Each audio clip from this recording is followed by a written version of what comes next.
Terry, thank you so much for meeting with me to talk about our 20-year journey together and our partnership with the INS group. And I'm excited to just go down memory lane. Sure. And it all started with Housing for New Hope when you were the executive director. And I believe your marketing director took my grant writing course, so she connected me with you. And that's when our partnership began, when I began writing grants for your organization. And that led to strategic planning with your board and also working with your alumni.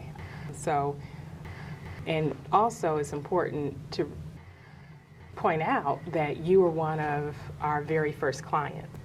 So what were some of the positive changes, like looking back with regards to management, operations, sustainability? What are some things that came out of our partnership? Well, a bunch of things. When I first met you, we were at that time when we were expanding. We needed more expertise. We needed some more grant funds coming in to kind of match some of the federal grants that we had. And so you landed a couple grants for us, and so we had some good success. And then I recall we moved toward talking about strategic planning. We talked through and did it in such a way that reflected who we were. Right. And that's what gets me to one of the main qualities that has endured through our many years of relationship, is you really adapted to what the organization needed and the style that we needed. I mean, you're very skilled, and we're very assertive about who you are and what your skills were, but also you weren't so assertive to the point that you didn't take into account who were you in the room with. You responded so well at all levels, meeting those folks who were experiencing homelessness, the staff who was working on the front lines, and then the board, and you interacted with all three of those levels and did exactly what I hoped, which was gathering information. And my thought was, which you embodied, was you take that kind of what's the experiential level and bring that forward in terms of a grant request, and it makes it, very much more human and is more successful, I think. And so when we got to I remember the sessions around the strategic plan, and you listened to my grumblings along the way. And yet it was important because we had groups, and some of the grant proposals you were writing, they would say, do you have a strategic plan? Okay, well, here you go. My biggest remembrance is how you worked with all levels of our organization in a manner that felt so organic. I think what I left with was this deep appreciation for the work, and also a level of understanding. Not to say that I became a subject matter expert, but I do think building relationships with your staff, building a relationship with you, and really establishing a real, true relationship with your alumni, the individuals that were supported by the organization, and I feel like, friendships were established. And so that experience was incredible. And I also always share with people or encourage them to share their dreams, because one thing that you did was help me step out and consult full time, because you brought this opportunity to me to help the city of Durham and the county of Durham to write their 10-year plan to end homelessness. Right. What were some of the highlights of the collaboration with the INS group? Great when you agreed to do that. I was really thrilled. And I think what happened in that is we had great buy-in. We had a lot of stakeholders participating. And through that process, I think what happened is our city council and our county commissioners became very knowledgeable and conversant about homelessness and housing that I think was different from many other communities. And I think that makes a big difference when you're trying to build some support and funding streams and buy-in. We did a report at the end that you put together and, was published and distributed, and I think had a lot of good insights. You're both assertive and subtle, and I think that's a capacity of a consultant, a facilitator, that is often is overlooked. And to me, that's what you did. And it did build some established relationships within the city and county that we were able to build upon. And though we had a plan toward ending homelessness, and that was always a vision statement. Right. It wasn't that we're going to end homelessness for everybody, right, but we would move toward serious reduction of that. So it was a rallying point for the city. And I was glad for Housing for New Hope and glad for you as our hire as a consultant to come in and help make that happen. Yeah. I think what stood out the most for me throughout that process was the importance of engagement.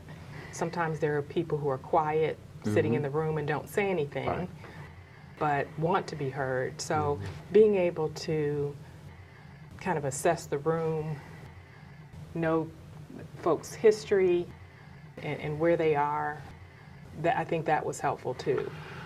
Being able to build relationships with folks so that they trusted me as the consultant to facilitate this year-long process and have a level of confidence as well. So I really enjoyed just building relationships and getting to know some of the key players related to the issue of homelessness and addressing that issue. Yeah, it was a good event. Yeah.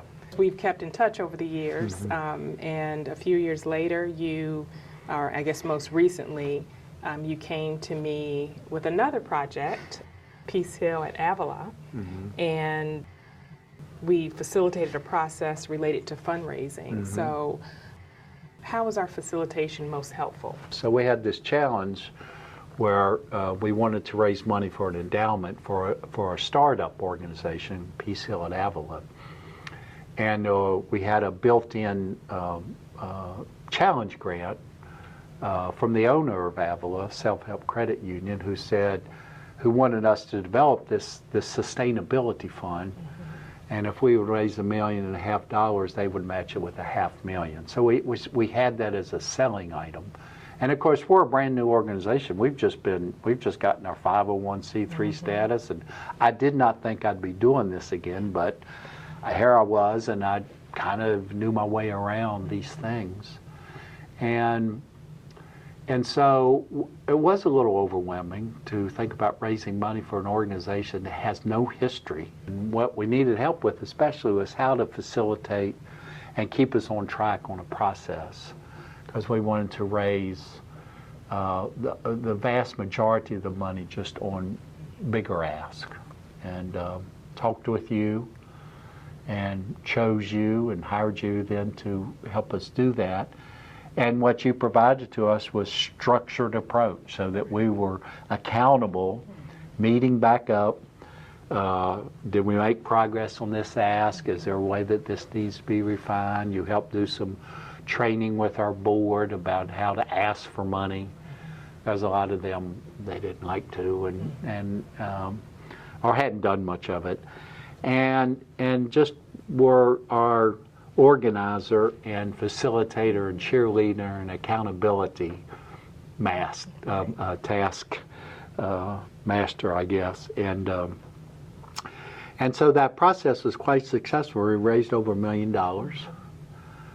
We did set up a sustainability fund at the Foundation for the Carolinas with $900,000. We had to use $100,000 up for our operating cost, and so now we are earning money out of this fund, which was pretty unusual for an organization to start up by trying to raise over $1 million in that you're going to then put into, and it's a quasi-endowment, not the traditional endowment, but and so it was unique. It was a unique kind of approach. And so it's not that we're trying to build something for us. We're trying to build something that's solid and then, is passed off to the succeeding generations, and they have something of structure with support. And so that was made possible through your support of us as our consultant to help guide that. I was just impressed by connections that you all had and how you were bold, because fundraising is about, it's about making the ask, right? Yes, it's it being is. about bold and being passionate about your mission. And I think that you all were able to articulate that well. And even though people may say no, you all had it didn't stop you, right? No, and then no. you'd say, well, they said no today, but they might say yes That's right. 6 months from now. That's right. So I really appreciated your thinking through how to build relationships with the network, make the ask, and the outcome was success. Thinking back, throughout the years in our collaboration, are there any recommendations or best practices or tips that you can share with other nonprofit organizations? Well, I'll reiterate what I had said before for one of my comments to that, and that is, there's not, saviors aren't out there. Whether it's a person with, the knowledge or the money or the connections or the anything. But there are, if you're taking charge of your organization and its direction, and you have committed people involved with that, committed and grounded in the mission of who you are, then there are, fortunately, folks like yourself who can really help facilitate and help move you from A to B, toward B. But if you go in that with some idealized sense that you're hiring somebody who's going to fix everything, you're going to be disappointed. Right. And I think that's because it can be such a struggle to lead and direct and manage all the affairs of a nonprofit organization, that you have a tendency to get overwhelmed and think that way. Right. It's easy to. And so that's one. The second thing that I've learned is that when you start out, it goes on individual initiative. I mean, you've got to have someone moving this thing,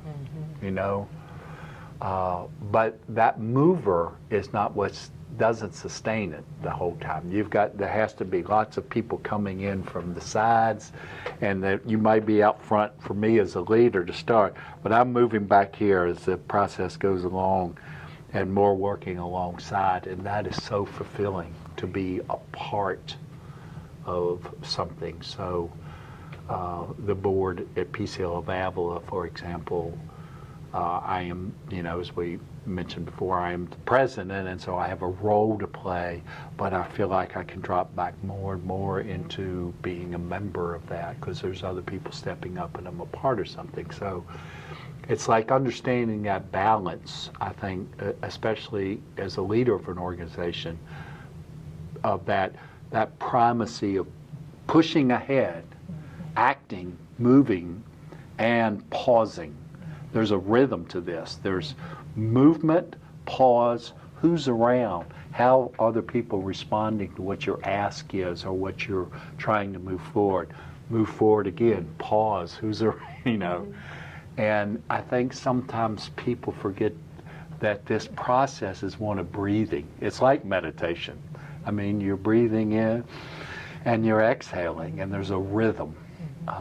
And I think you want to give attention to that because there's times to expand and grow, and there's times to simply strengthen within. But I think those would be the two pieces, I would say. But I just want to thank you for your friendship, for just your support. The truth of the matter is, I don't think I would be where I am if I didn't have Housing for New Hope as a first client. And then just consistent partnership and friendship throughout the years has meant everything to me. So thank you for your time today. There you have it. There you have it. Well, I thank you for those compliments, and it really, I'm glad that we were able to, that our kind of courses aligned, that we could help each other move forward. Absolutely. So I really feel that. So thank you, Ruth.